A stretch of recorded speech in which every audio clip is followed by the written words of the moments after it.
Berlin, capital of Germany, a city like an open history book. This Berlin high school, the John Lennon Gymnasium, sends its 10th graders out on a scavenger hunt to discover history by themselves. It's a game in 3 rounds. How can we learn from history? How can people make a difference? It's a project for you to actually experience history. You're going to be working in teams and you will be given tasks via our group chat. Meeting heroes and historic eyewitnesses, exploring the past, present and future. You are going to compete. Then let's go out and experience history. The German History Scavenger Hunt. So, welcome! Our little scavenger hunt begins. The competition starts. I have to know, first of all, were you able to agree on a team name? So what's your name? Please. Yellow Submarine. Team Blue Bears! Your topic is German remembrance culture. Your task is to find out what it was like being a Jew in Nazi Germany. Both teams start with the task of exploring the darkest chapter of German history, the Nazi period. The memory of millions killed and heinous crimes against humanity is present in everyday life in Germany. They set out to find out about the reminders and lessons of Nazi time, about memorials dedicated to the victims of Nazi Germany and the memories of those who suffered. And during their scavenger hunt through Berlin, both teams will get a message that will have them embark on an emotional journey. Team Yellow Submarine is out to find the Stolperstein from Marat Friedlander, who as a young Jewish woman was deported to the concentration camp Theresienstadt. Stolpersteine are brass cobblestones engraved with the names of Nazi victims, placed in front of the buildings where they had lived before they were persecuted and often murdered. Stolpersteine can be found in most German cities and almost everywhere in Berlin. Jahrgang 1921, sie hat überlebt. And they are going to meet Marat Friedlander, who survived the Holocaust. She's waiting for you at 3 p.m. in her apartment. Ask her about the experiences during Nazi time. What can we learn from history? What's her message to all of us? Also, das fragt man einfach Oder ob nicht. sie The team struggles to agree on questions. So how do you talk as a young German to a Holocaust survivor? The team becomes visibly nervous before this encounter.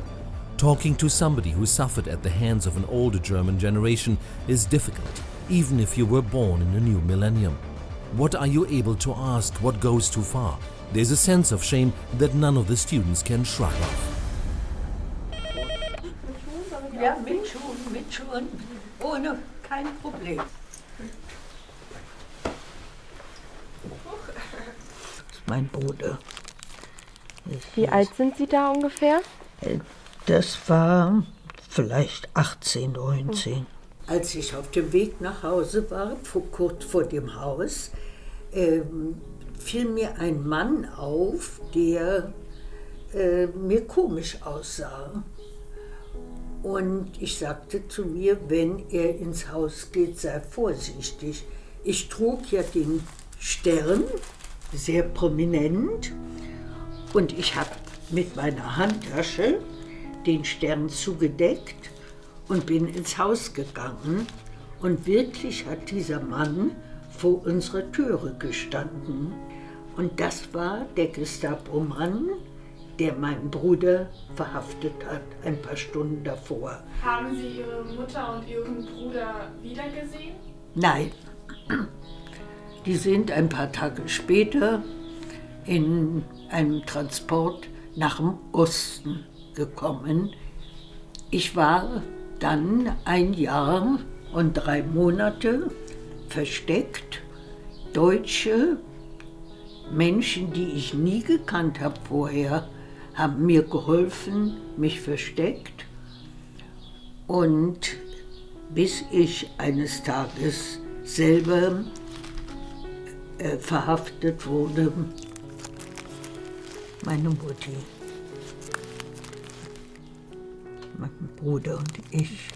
Ich sage immer, dass das Blut in meinen Adern dasselbe ist wie in euren Adern. Es gibt kein muslimisches, christliches oder jüdisches Blut. Es gibt nur menschliches Blut. Wir sind alle Menschen und es darf nie wieder geschehen. Ihr müsst dafür sorgen, dass es nicht wieder geschieht. Für eure Zukunft. Das ist meine Mission. Ich bin dankbar, dass die Regierung das Grundgesetz vor 70 Jahren gemacht hat, dass ihr alle Menschen seid und Menschen erkennen müsst. Und wenn heute es wieder brodelt, da sage ich immer, seid vorsichtig. So hat es damals angefangen.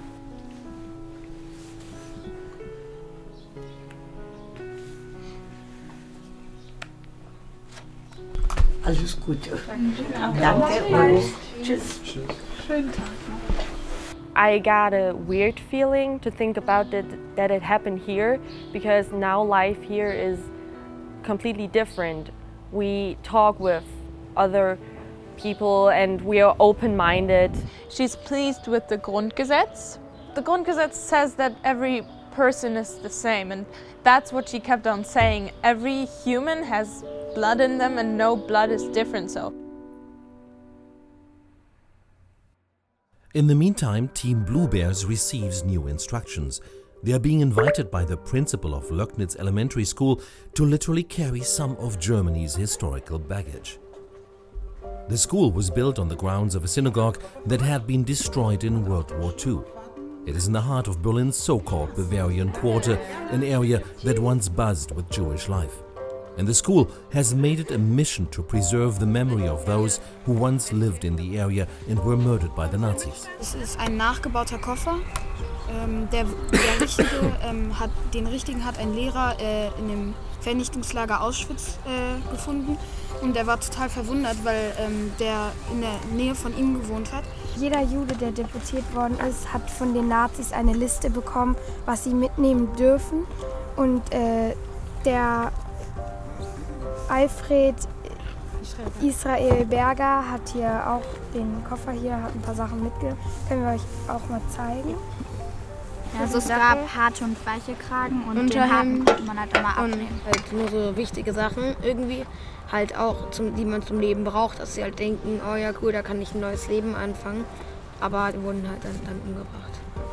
Wir laufen mit dem Koffer den Weg nach, den dieser Mann gelaufen ist zum Bahnhof. Sie wollt ihr mitkommen, da wo wir jetzt hinlaufen zu dem Marsch? Ja, gerne. But before they leave, the students want to show a memorial wall they are building for the neighborhood victims. Hier ist Alfred Israel Berger und der wurde geboren am 29.06.1868 und der ist gestorben am 17.08.1942.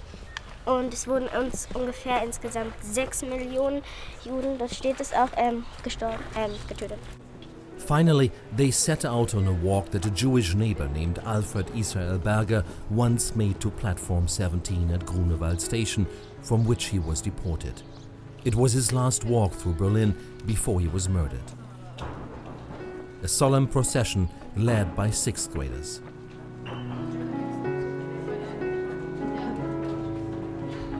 Wir sind jetzt an dem Gleis sozusagen, wo die ganzen Juden eingesammelt wurden in dem Sinne und halt meistens erst nach Theresienstadt, aber dann halt in die Lager gebracht wurden, in die Lager, wo sie halt meistens umgebracht wurden. You can just imagine them just standing here and entering the train, and it's just not a nice thing to think about, but I think it's necessary.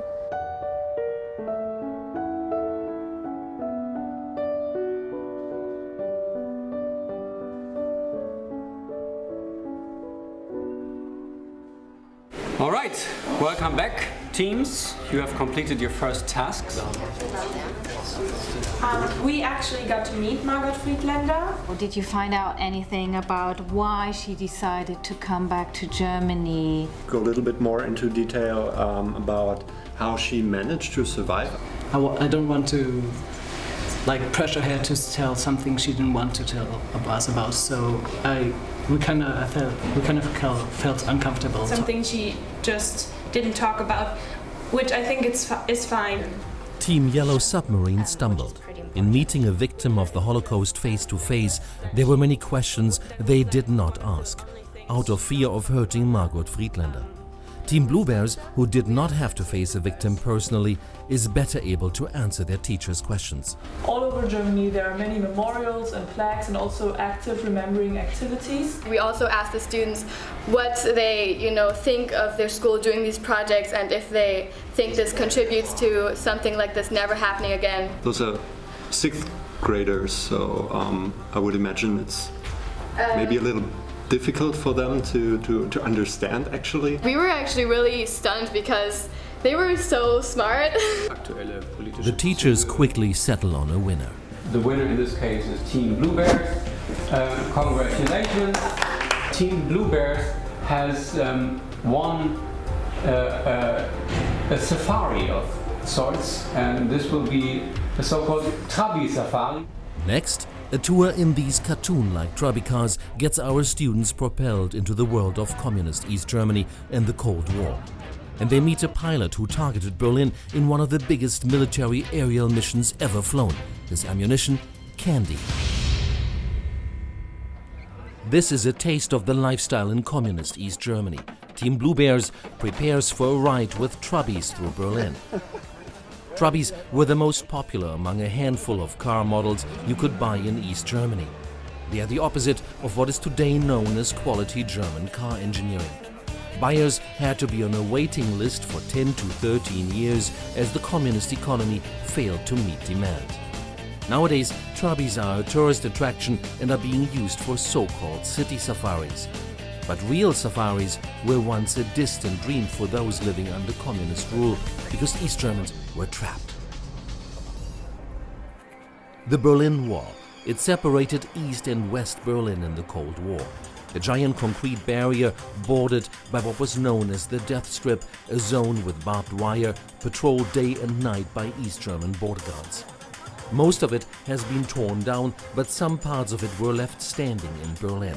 A concrete reminder of a brutal regime that would shoot its own citizens if they tried to escape to a different life in West Germany. Also 3,55 Meter ungefähr. Ungefähr 3,55 Meter. 53, 55, so ungefähr. Das ist fast zweimal deine ganze Größe. Ja. Ungefähr, sagen wir mal, 1,74. The wall was deadly. Over 136 people died trying to cross it, and Team Yellow Submarine is on its way to meet someone who risked his life crossing the Death Strip. Meanwhile, Team Bluebears has received its new scavenger hunt task. Scout out an event at former Tempelhof Airport in the heart of Berlin. Tempelhof Airport played a big role in German history. It served to save Berlin when the Cold War started. Was passiert denn hier heute? Heute sind die Feierlichkeiten zum 70-jährigen Ende der Luftbrücke. What the team doesn't know yet, they will be official guests at a high-security international ceremony celebrating the end of the airlift. And they will meet an American hero who rose to fame through his actions during the Berlin blockade. In 1948, the Soviet Union started to block access to West Berlin. Not letting in any supplies, it tried to starve the city into submission and force the West to give up the West Berlin territory. The Berlin airlift, led by the US Air Force, flew supplies into the city for over a year until the Soviet Union gave up its blockade. The Berliners had called the planes candy bombers thanks to this man, American pilot Gail Halvorsen, who helped to save Berlin and tried to cheer up its children. True heroism ended with a victory. Mir geht es gut. Wie geht's Ihnen? Ich auch. Das freut mich. Wie heißt du? Nina. Schön, Sie kennenzulernen. Lana, hallo. Ja. Okay, fine. Ja. Miller. What's your name? Clemens. I have a few questions to you about the time when you were a pilot. Yes. And we want to learn from history. It's for a school project. Why did the US actually help Germany? Why? Well, we were enemies before.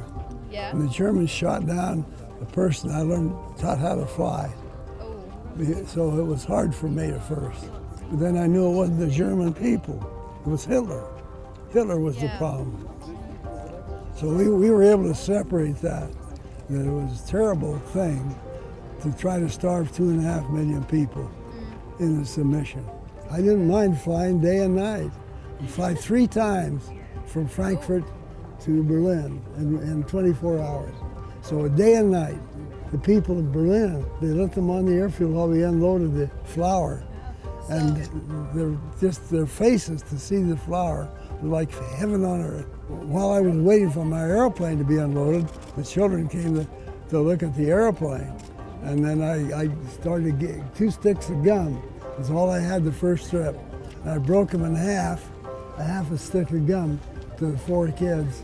And they smelled the wrapper. And I said, I got to do more than this. So I got a lot of gum and candy bars, chocolate bars.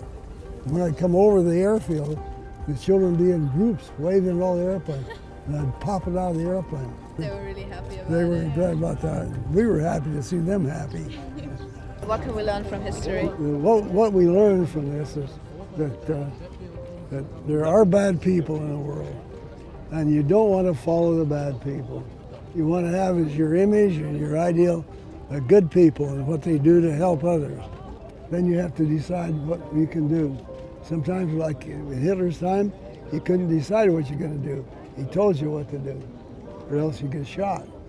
And so you have to survive, but you need to be productive and help others with the same ideas of what freedom means. Everybody is important, especially the young guys and gals. Even one person can make a change in history, and it's just really cool to think of him as, you know, this young soldier who used to help us, and now is this kind old man who wants to talk to us and wants to tell us that we're the future of Germany and we should take care of our country. And if you take care of your country, you might receive this in Germany, the Order of Merit, the Bundesverdienstkreuz. Jana and Sila talked to this man who was honored for his actions during the Cold War. They involved nothing less than a full-blown machine gun shootout. Jana and Sila are meeting Rudi Toro at the Mauer Museum at Checkpoint Charlie, a museum featuring some of the most spectacular escapes from East Germany. Rudi Toro was once a border guard in East Germany. Together with other border guards, he fled to West Berlin. But things did not go as smoothly as planned, because East German border guards had the order to shoot anybody who would try to get over the Berlin Wall. Jede Flucht, die man 100%ig vorbereitet hat, die geht nie auf. Es war stockdunkel. Einer der Flüchtlinge hatte sich im Stacheldraht so schwer verletzt, dass er praktisch dort drüben in Ostberlin liegen blieb. Wir sind wieder zurück nach Ostberlin, haben den über den Stacheldraht nach Westberlin rübergehievt. Wir wurden entdeckt und es wurde ohne Warnung von 2 Seiten aus Maschinenpistolen das Feuer eröffnet von den Grenztruppen. Ich habe zurückgeschossen, aber 3-4 Meter über die Köpfe der Grenzsoldaten. Die haben sich alle hingeschmissen. Auf Deutsch gesagt hatten sie die Hosen voll. Sind in das erste Grenzhaus hinein, haben die Westberliner gefragt, ob sie uns in Sicherheit in den Keller verstecken können. Daraufhin haben sie die Amerikaner verständigt. Die kamen an, da ging die Tür auf. Der Amerikaner hat erstmal die Hände gehoben, weil ich die Maschinenpistole noch in Anschlag hatte. Ich habe ihm die Maschinenpistole überreicht. Later in West Germany, Rudi Toro joined a group of activists who were helping East Germans to escape, risking their own lives by digging underground tunnels into East Berlin. Toro is being credited with helping at least 50 people escape communist East Germany. When the wall fell and East German documents became public, Toro learned that East Germany's secret police had detailed a plan to assassinate him. Sie schickten 2 Sondereinheiten des Geheimdienstes nach Westberlin und mich hier in Westberlin, in Berlin-Zehlendorf, mit einem 1000 Gramm Hammer erschlagen zu lassen und mich so zurechtzumachen, dass es nach Raubmord aussah. I learned that you don't have to accept the conditions you are living with. There will be a point where you can say, I don't want to participate anymore, I want to change it. Back at John Lennon High School, Team Yellow Submarine has a problem. Only Jana and Sila had interviewed Rudi Toro, the others were preparing for a test. Now they are stuck creating a presentation. The team realizes they have to compensate with extra research. Team Bluebears, on the other hand, appears rather confident about their presentation on the Berlin Airlift. May 1949. We are very much looking forward to your second presentation. Interesting person who stood by his morals. He also used his position to help people to escape from East Berlin to West Berlin. Do you know anything about his family? How did they react to his escaping? What made him change his mind on the GDR? We didn't really talk about it. The Soviets started, they wanted to pressure not just West Berlin but also West Germany. Team Bluebears is better prepared. They convince with historical detail, and the teachers give them the win. Yet again, the Blue Bears take the prize, so congratulations, Blue Bears. And as a reward, you get to cook with refugees with Über den Tellerrand. Über den Tellerrand is a private initiative that tries to bring refugees and Germans together. It promotes cooking together in order to bridge cultures. The winning team spends an afternoon here with refugees from Syria and other countries. Hamid, Jordan. North Syria. And this is where past and present meet. It is one of the quintessential historical learning lessons the Germans have taken to heart, that you have to help those who escape persecution and unjust regimes. Maybe because of the World War and because we know what it feels, or because some of us know how it feels like to get thrown out of your own country, I don't know. But I just think it's human and should be normal to be welcoming and, yeah, to include people. Since 2015 alone, Germany has welcomed over 1 million refugees and asylum seekers into its society. It is part of how it sees its own responsibility. Remember what Holocaust survivor Marat Friedlander and pilot Gail Halverson said? You have to help others. But what does Germany's future look like? In the next round, both teams will get a glimpse into Germany's future. Lara and Emma check out high-tech developments in Germany's car industry, while the others join Europe's largest protest movement in decades. And not every parent is amused. We want to fight for our future. But darling, the school is your future. Education is more important than anything else. For the third part, we're going to focus on Germany's future. In order to check the pulse of the nation, so to say, two team representatives are going to fly to Stuttgart to visit the headquarters of Mercedes-Benz there and talk about mobility issues and also about job opportunities in Germany's future, whilst the rest of the teams are going to join Fridays for Future and take a look at this student protest that deals with climate change and changes that need to occur in politics. It is 6 a.m. at Berlin Airport. Lara and Emma are heading out to Stuttgart. They now form one team, exploring Mercedes-Benz, one of Germany's most admired brands. The car industry is at the heart of the German economy, employing millions. The whole industry is undergoing a green transformation, making it a perfect place to explore the future of the country. It's also a great place to learn about Germany's unique educational system that delivers the skills needed in this transformation. The remaining students now form the rival team.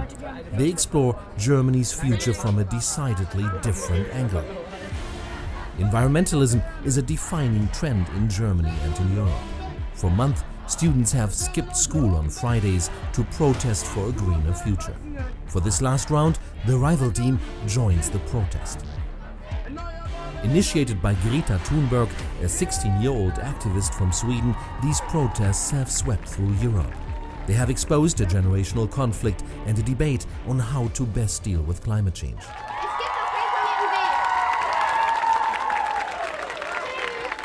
Lara. Michael, freut mich. Emma. Lara and Emma are about to see some very specific products for a greener future. They have been invited to see a futuristic concept car. Electric and autonomous, a ride-sharing car that finds its driver. Das heißt, beim Handy sage ich brauche ein Auto von A nach B. Und dann kommt das Fahrzeug angefahren, zeigt mir vorne im Grill mein Name oder mein Gesicht, öffnet die Türen und ich kann einsteigen. Es gibt auch keine Türgriff oder nichts. Das heißt, das Fahrzeug erkennt einen, hält an und öffnet die Tür.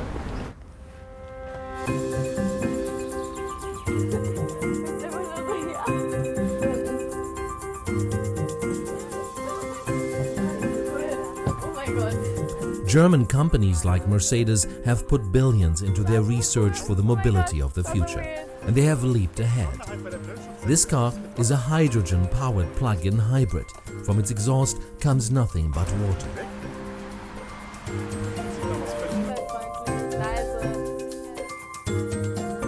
Das hier an der Seite ist eine Kommunikationsschnittstelle. Oh Gott. Halt es fest. Ja. Das ist ein bisschen schwierig. Das ist ein bisschen schwer. Ja. Du kannst jetzt einfach ransetzen. Ist drin. Genau. Okay. Einmal rein, einmal reindrücken und dann rausziehen. So? Ah, also wir haben jetzt 0,97 Kilogramm getankt für 9,22 €. Wo sich die Wasserstofftanks Ja. zurzeit befinden. Ist das jetzt die Zukunft des Autofahrens? Ich glaube, jetzt kannst du mir die Frage beantworten. I didn't know a lot about the car industry. I thought they were made out to be these kind of bad people because I guess they weren't made out to be very climate friendly and just out to get the money. But after the technology I've seen today and how they're developing things, I think we're definitely on the right track and we deserve like the good name that Germany has for a car industry. Because I mean today for the first time that I filled up a car, I filled it up with hydrogen. And that's a really cool thing to, you know, kind of compare to the future. Lara and Emma also explore what is called dual training system in Germany, a work and study program for students who qualify after the 10th grade. A buttress of Germany's approach to quality manufacturing and a highly attractive employment option in small or large German companies. Ja, wie viele Lehrjahre gibt es denn insgesamt, bis man dann die Ausbildung abgeschlossen hat?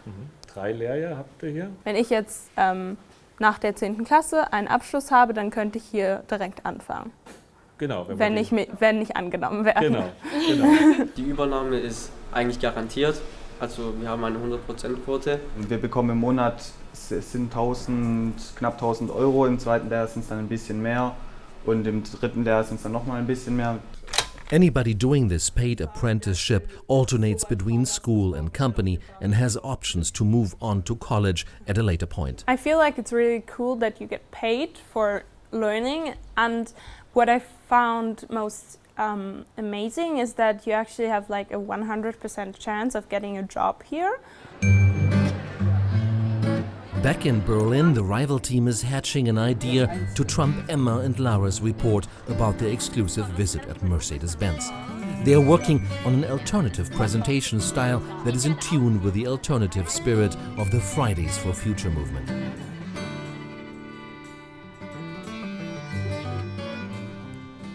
Which of these 3 cars or solutions that you showed us did you find the most appealing or the most interesting? The first one with the hydrogen, the hybrid car, because I think a big topic among the youth right now is the climate friendliness of cars. Lara and Emma deliver a perfect presentation, but it leaves their stone-faced rival team unimpressed. Yeah, so our presentation is actually not one like this.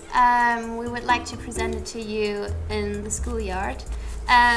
If you would like to follow us, then we present what we've learned today. Excellent.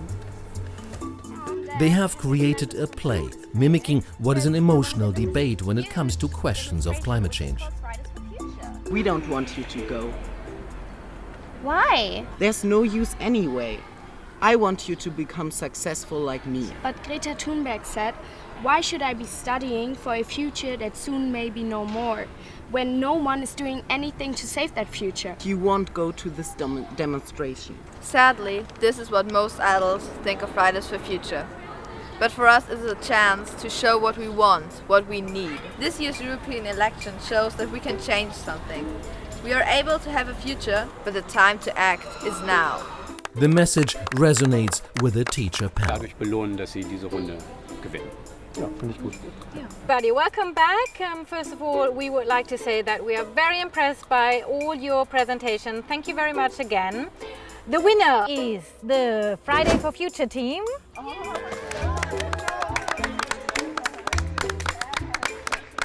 We learned about Germany so far, and Germany would be nothing without the European Union. That's why the winner gets a ticket, a train ticket to Brussels to explore the European Union and the heart of Europe.